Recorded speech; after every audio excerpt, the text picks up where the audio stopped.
Welcome to Generation Flex, bringing generationally diverse perspectives to burning challenges. I'm your host and curious baby boomer, Melissa Donaldson. There's no shortage of parenting advice, despite a plethora of sources. The fact is, parenting is the most important job of a person's life and equally the hardest. There is a famous literary series waxing on about what to expect when you're expecting and baby's first year of life. And then after that, the advice seems to go sharply mute. Similarly, the good book tells us to train up a child and teach them correctly. Exactly how do you do so? It really depends on a lot of things. Parenting through the ages has definitely changed, but so have the circumstances. And my guests today are ready to break it all down. Joining me today are baby boomer Denise Simon, corporate attorney, Generation X Carmen Jackson-Soleil, compliance specialist, millennial Lakeisha Lundy, financial planning and analysis director, Generation Y, Aaron Patterson, a civil engineer. So let's just start with the first things first. The one thing we all have in common at this table right now, we came from somebody's womb. We all made the trip, right? And so there are things that we all experience in one form or another in terms of parenting styles, what we were taught, the norms, beliefs, practices that were really drilled into us.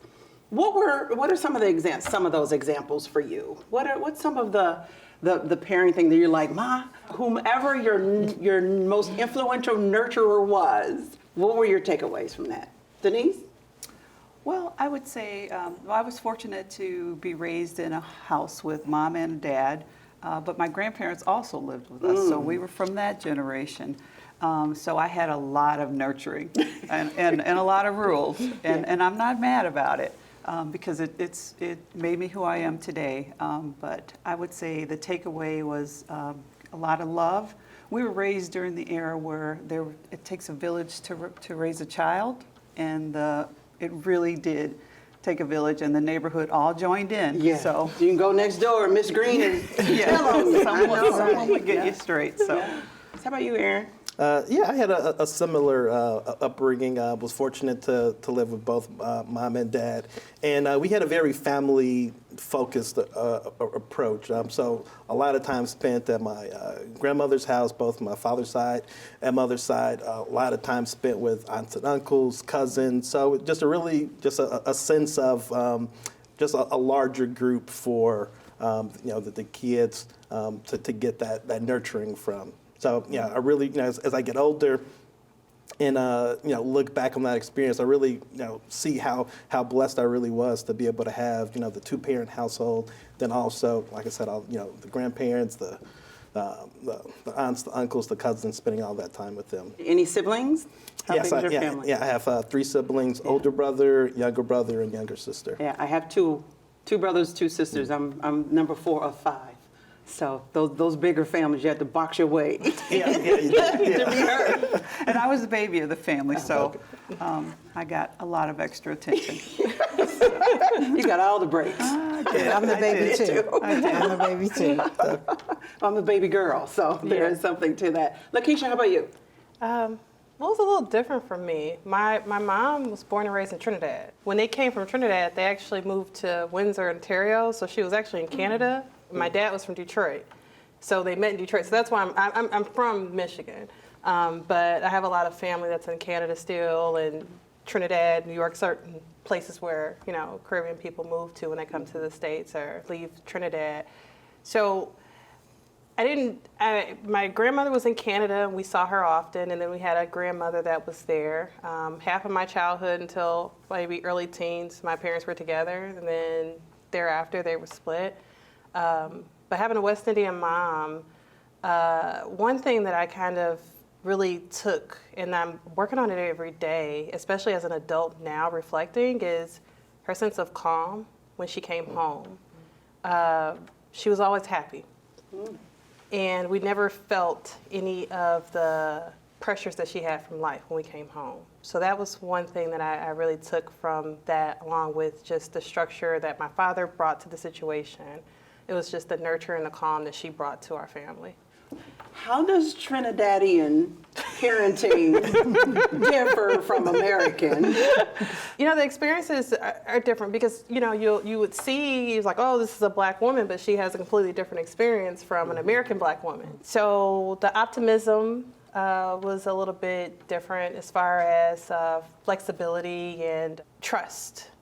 My father, he was more like strict, authoritative, things of that sort. My mother was more trying to understand and lead to make sure that we went through the right path if we were going to take whatever path we took. So having an international mom, it was just a lot of open opportunities. Like, she was okay with us going away for school. Like, she wasn't a mom like, oh my gosh, I don't want you to leave. Just like, we all went away from school. No, it's 6 of us. Only 2 are still in Michigan. No one lives in Michigan anymore. And we've been everywhere.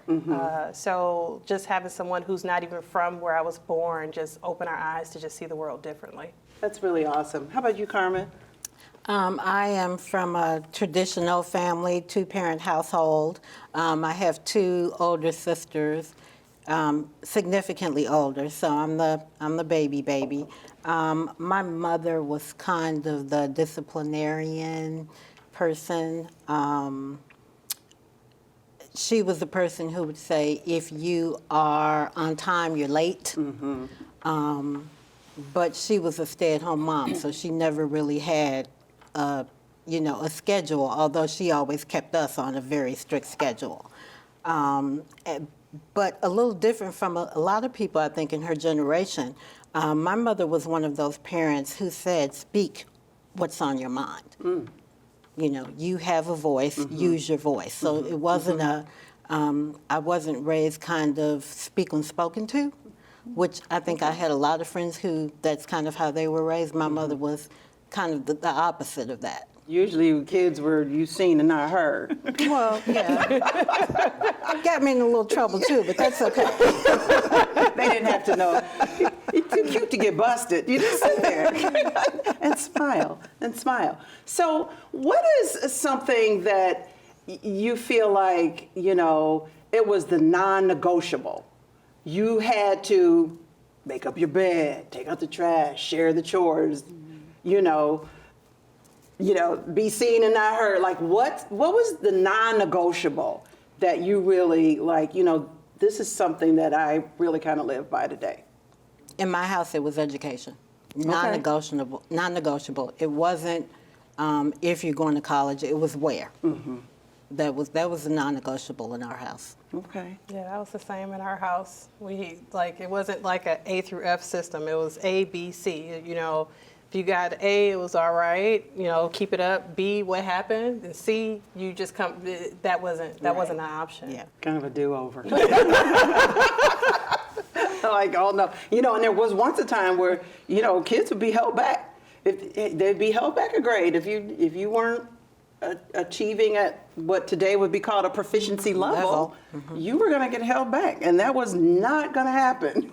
You know. Well, we had the list of chores, and so it was, you know, when it was your week to do the dishes, you had to make sure the dishes were done that week. But education was also important in our family, but interesting and not unlike your family.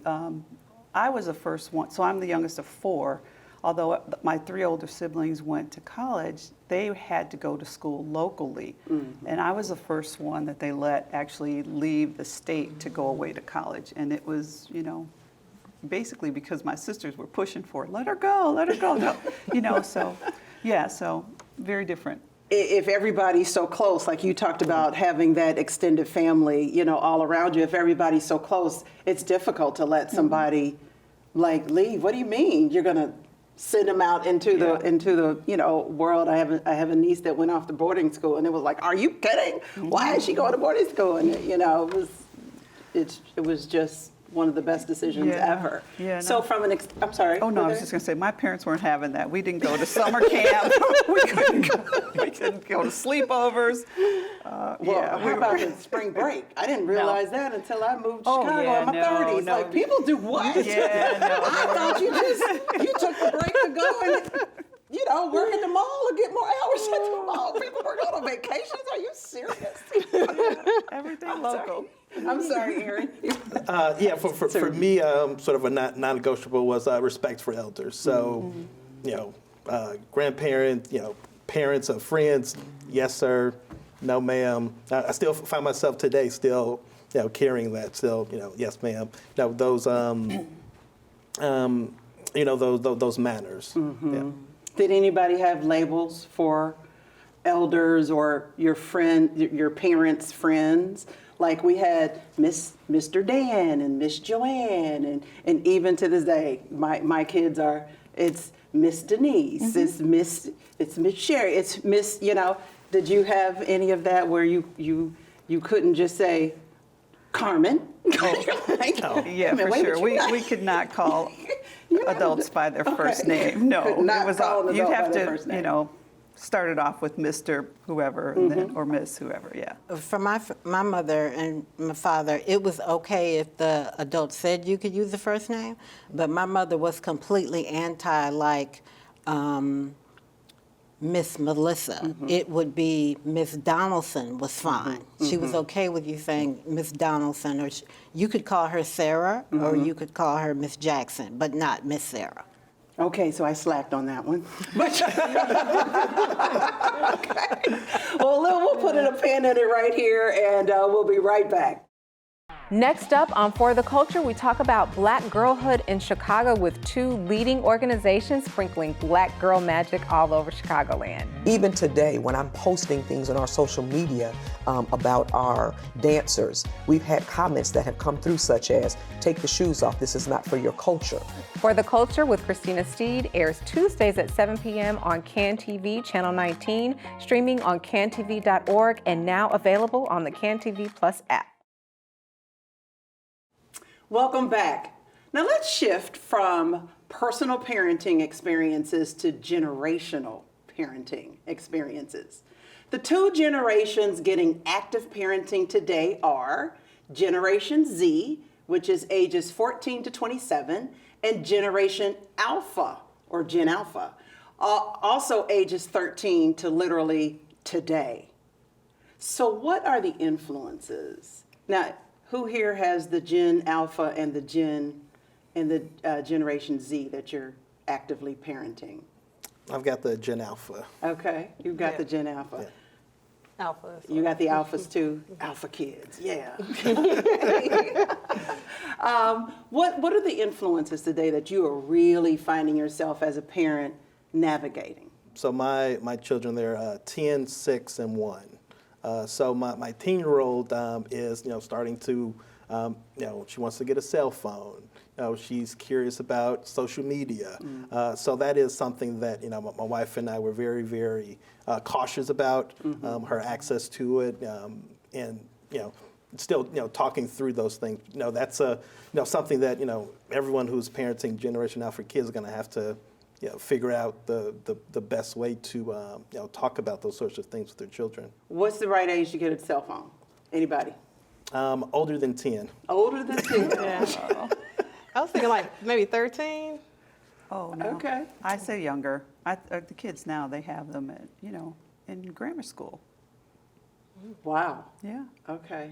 For my kids, it was 13. When they were in 8th grade, their school went to Mexico for In 8th grade? In 8th grade They went for the to Mexico. graduation trip. What right did you before think when the 8th graders say we're going to Mexico? What did you think as a parent?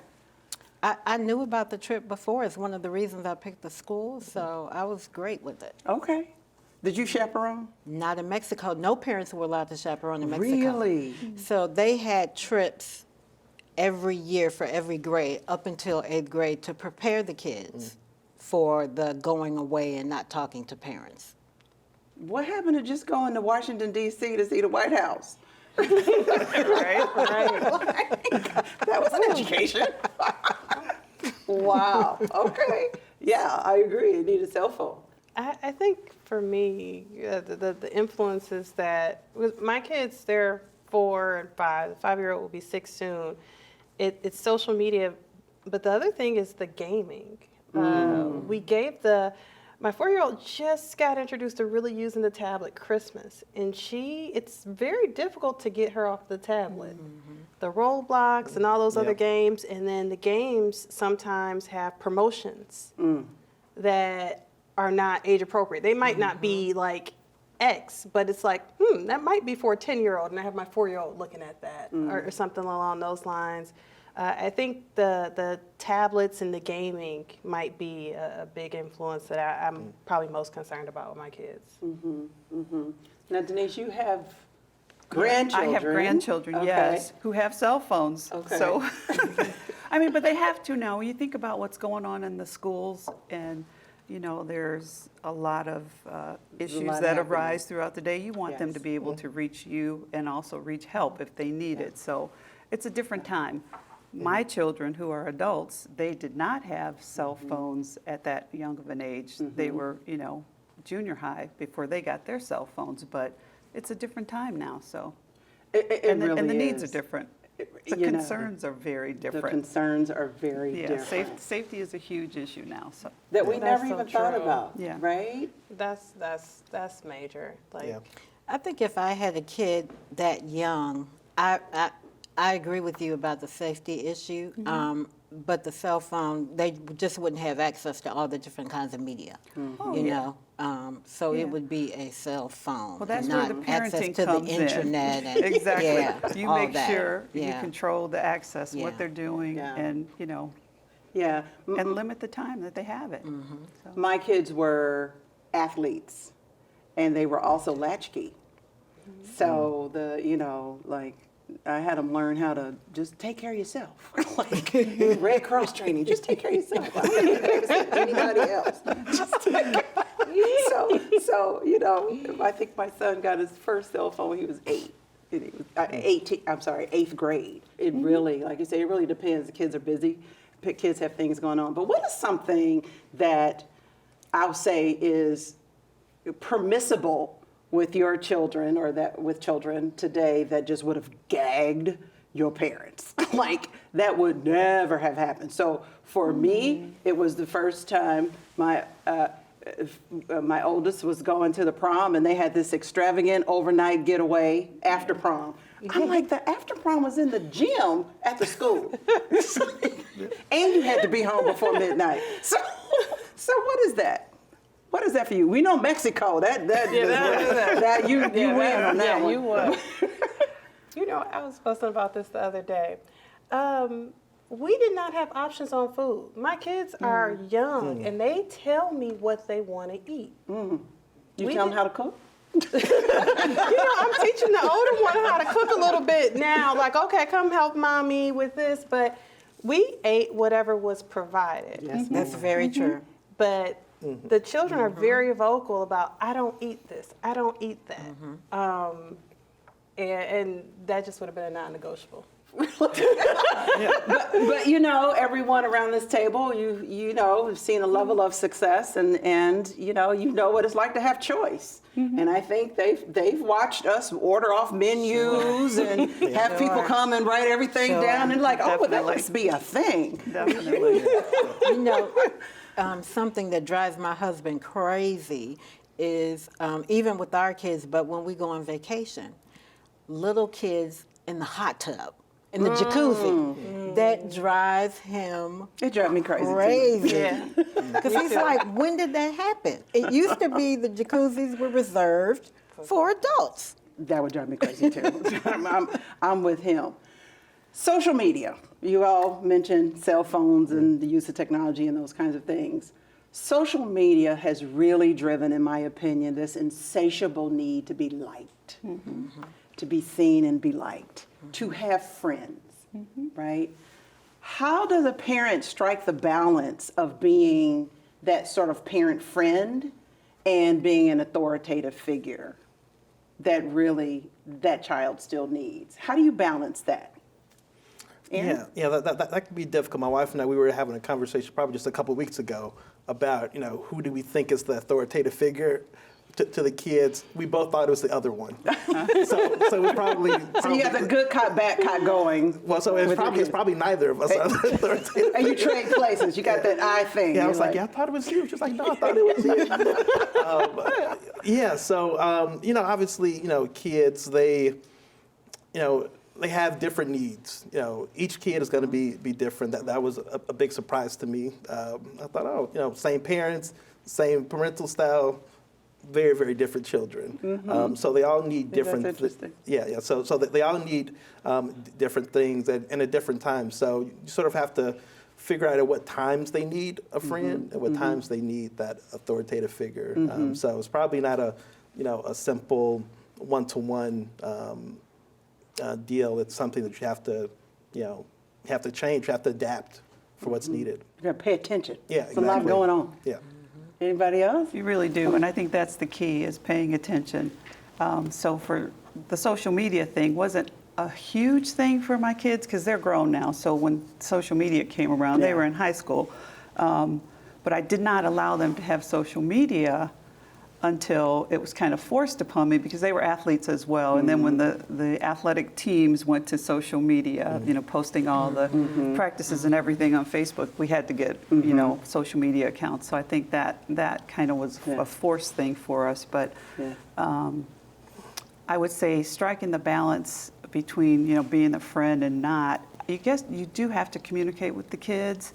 And I tell my kids, even though, they like to text and all this, I want to hear their voices because I can tell by the way they say, hi, Mom, whether they're having a problem, whether they're happy, whether they're sad. Yeah. Are they calling me for, is this a fix-it call, where they need advice? Or is this just a call where they just want to talk and just need a sympathetic ear, non-judgmental kind of conversation. Yeah. So I think we have to have that interaction with the kids. Absolutely. And you have to make them reach out to you, and you have to reach out to them. Yeah. Like that ringtone, like, okay, is this a money call? Is this a sad call? Is this a tired call?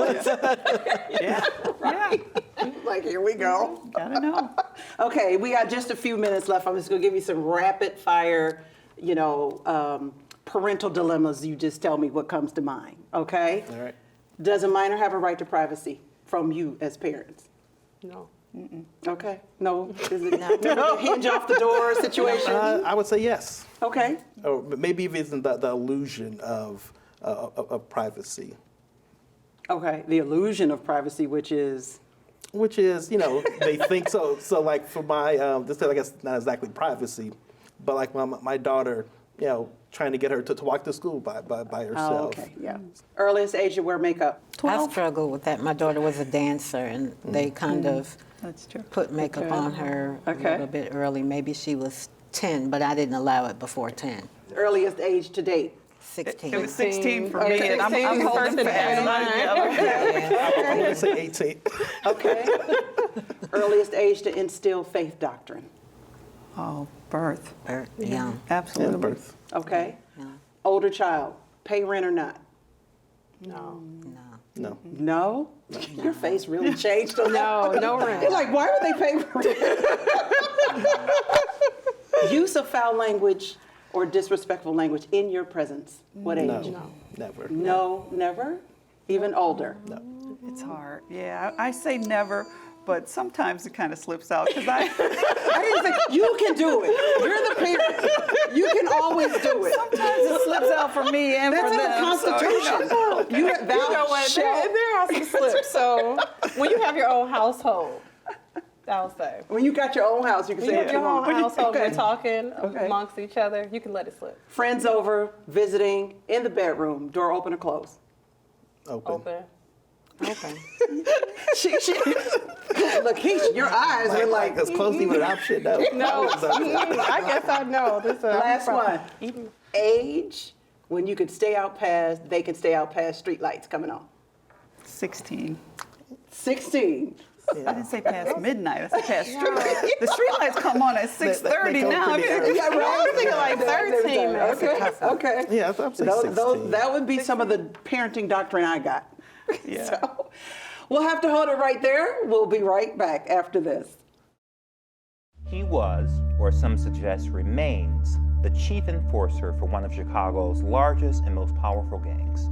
Today, he's a political consultant who promotes peace, even when vengeance seems the more expedient route to justice.